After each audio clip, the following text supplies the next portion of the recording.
Évangile de Luc, chapitre 18, verset 18.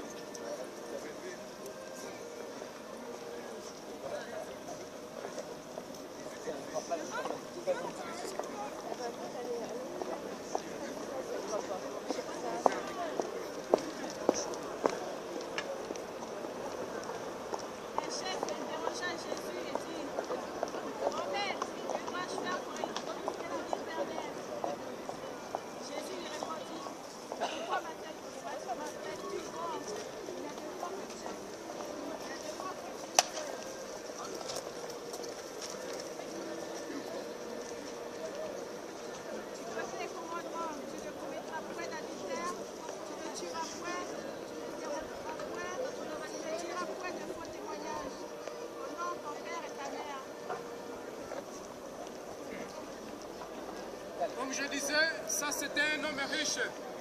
Cet homme, il était très riche. Donc il est parti demander à Jésus, Maître, qu'est-ce que je dois faire pour entrer dans le royaume du ciel? Alors Jésus l'avait dit, il ne faut pas tuer, il ne faut pas voler, il ne faut pas dire des mensonges. Alors cet homme, il avait dit, moi je connais tout ça, je fais déjà. Après, si nous allons continuer, Jésus, il avait dit, vendez tout ce que vous avez et donnez ton argent aux pauvres. Mais cet riche, c'est le Dieu resté là. Cet riche, donc c'était une personne qui était très riche, très riche. Après, nous allons voir qu'il cet riche, il n'a pas voulu de vendre sa richesse pour donner son argent pauvre. Donc c'est dans le Luc 18. Jésus, il avait dit, c'est difficile, un riche, entrer dans le royaume du ciel. Aujourd'hui, vous êtes riche. Vous ne voulez pas vendre tes péchés, vous donner ton argent. Vous ne voulez pas vendre ton péché. Vous ne voulez pas laisser tes péchés. Parce qu'il y a des riches qui sont dans les péchés aussi. Là, il disait des riches qui avaient beaucoup de l'argent. Mais il y a des riches aujourd'hui qui ont des péchés, qui commettent toujours des péchés, qui vivent dans les péchés. Ils ne veulent pas laisser le mal.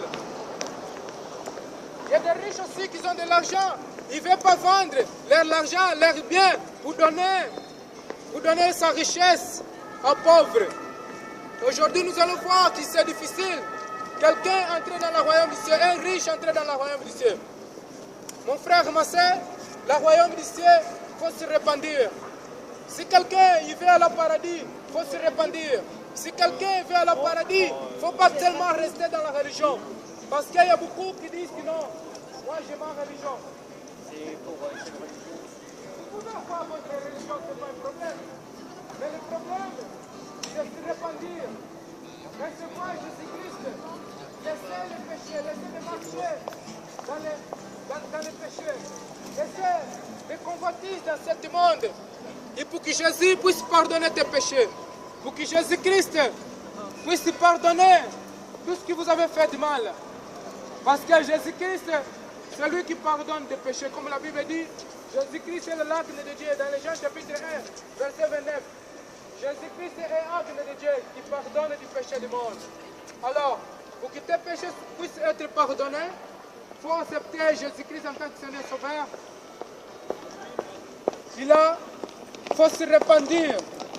Parce que quand on se répandit, quand on laisse tout ce qu'on faisait avant, alors on vient à Jésus-Christ, Jésus pardonne nos péchés. Vous êtes tout proche, Seigneur. C'est pas comme ça que vous êtes. Alors, il faut se répandre.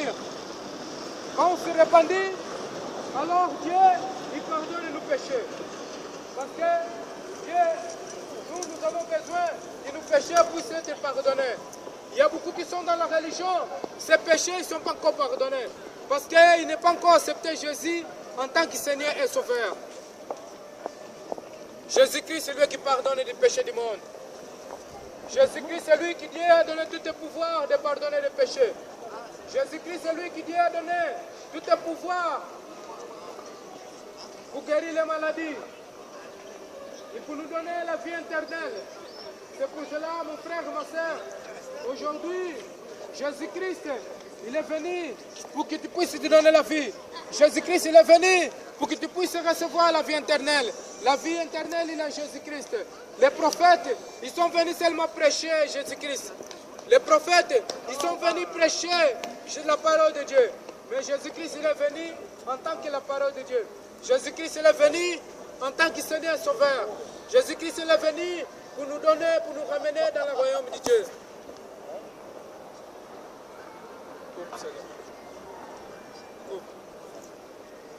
Ceux qui obéissent la parole de Dieu, ceux qui écoutent la parole de Dieu, parce que le royaume ici est à eux. Il y a un jour, le Fils de Dieu viendra dans le noir. La Bible dit dans ce jour-là, ça sera un jour de détresse. La Bible dit dans ce jour-là, ça sera un jour de souffrance. La Bible dit dans ce jour-là, ça sera un jour que ce qui sera en travail, il ne va pas retourner à la maison pour aller chercher quelque chose. Ce qui sera dans le toit, il ne va pas descendre pour aller prendre son manteau. Dans ce jour-là, à la venue du Fils de l'homme, ça sera un jour de souffrance, un jour de détresse. Il n'a jamais eu ce jour. La Bible dit, il sera enceinte. Mon frère, ceux qui demeurent dans le péché, ceux qui demeurent dans le monde, dans ce jour-là, vous allez voir la venue du Fils de l'homme, la venue de Jésus-Christ. Ce jour-là, la Bible dit, la trompette sonnera. La trompette sonnera. Aïe de vous, vous qui vous n'avez pas accepté encore Jésus-Christ en tant que Seigneur Sauveur. Parce que Jésus-Christ viendra dans un jour comme un voleur. Un voleur, quand il vient pour voler, il ne va pas te dire que moi je vais vous voler cette nuit. Et Jésus-Christ viendra comme un voleur dans un jour que les gens ne connaissaient pas. Dans un jour que vous êtes distraits. Dans un jour que vous serez endormis. Là, le Fils de l'homme viendra. La trompette sonnera. Et ce jour-là, mon frère et ma soeur, ça sera une détresse pour le monde. Tous les cieux, ceux qui sont morts et ceux qui seront vivants, ils vont voir la venue du Fils de l'homme. Parce que la Bible dit que Jésus-Christ est resté là dans les nuages. Tout le monde va voir la venue du Fils de l'homme. Tout le monde va voir la venue de Jésus-Christ. En tant que Fils de Dieu, en tant que le Roi des rois, en tant que le Seigneur des seigneurs, en tant que la parole de la vie. C'est pour cela, je vous le dis, accepte Jésus en tant que Seigneur Sauveur. Jésus-Christ, il est vivant. Il a ressuscité des morts. Mais il est vivant pour les siècles des siècles. Il est vivant pour toujours. Il est vivant. Et ceux qui acceptent aussi Jésus en tant que Seigneur Sauveur, même si meurt, il va ressusciter pour voir la vie éternelle. Jésus est le Seigneur. Sois béni, mes frères et sœurs. Ceux qui ont besoin de guérison, Jésus-Christ guérit les maladies. Ceux qui ont besoin que Jésus puisse pardonner ses péchés. Jésus-Christ pardonne les péchés du monde. Jésus est là. Il frappe la porte.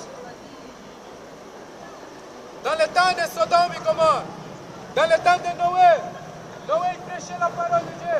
Il y a beaucoup qui ne sont pas voulu écouter la parole de Dieu. Il y a beaucoup qui méprisaient la parole de Dieu. Les gens ils se mariaient, les gens ils vivaient, les gens ils continuaient toujours dans le péché. Mais quand le Diluve est venu, la Bible nous parle. La grande pluie est venue. 40 jours, 40 nuits. Mais après, quand la pluie a commencé à tomber, les gens ils ont cherché pour aller joindre les bateaux. Les gens ils ont cherché pour aller à l'encontre de Noé. Mais c'était trop tard, mon frère, ma soeur. C'est pour cela aujourd'hui, je vous le dis, si vous acceptez Jésus-Christ, vous serez sauvés dans 7 jours aussi. Mais si vous n'acceptez pas Jésus-Christ, 7 jours, ça sera un danger pour vous. 7 jours, comme la Bible dit, ça sera un jour de souffrance. Mais Dieu, il va choisir, il va séparer ceux qui obéissent à sa parole. Ceux qui sont marchés selon la parole de Dieu, ils vont aller dans la main droite. Ceux qui sont marchés sans parole de Dieu, ils vont aller dans la main gauche. Il a celui qui ne trouvera pas son nom dans le livre de vie. Comme la Bible dit dans l'Apocalypse 20, il sera jeté dans l'enfer. L'enfer, c'est une place de souffrance. L'enfer, c'est un fait qui ne tient pas. Mais le paradis, où Dieu il a préparé pour ceux qui obéissent à sa parole. Le paradis, où Dieu il a préparé pour ceux qui obéissent Jésus-Christ en tant que Seigneur Sauveur. Pour ceux qui sont acceptés Jésus-Christ en tant que la parole de Dieu. C'est pour cela, mes frères, Dieu, il vous aime. C'est pour cela que Dieu, il a pris sa parole pour que la parole puisse se faire chair. Pour que la parole puisse se faire chair. Il est pour nous sauver dans ce monde du péché. Jésus-Christ est le salut pour le monde. C'est pour cela, sois béni, mon frère et sœur. Sois béni. Jésus-Christ, il est toujours vivant. Il est là. Si vous l'invoquez, si vous le cherchez, vous allez le recevoir. Vous allez le rencontrer. Il va entrer en toi, lui, avec son Père, à travers le Saint-Esprit, à travers de la puissance du Saint-Esprit. Sois béni, mes frères et sœurs, au nom de Jésus-Christ.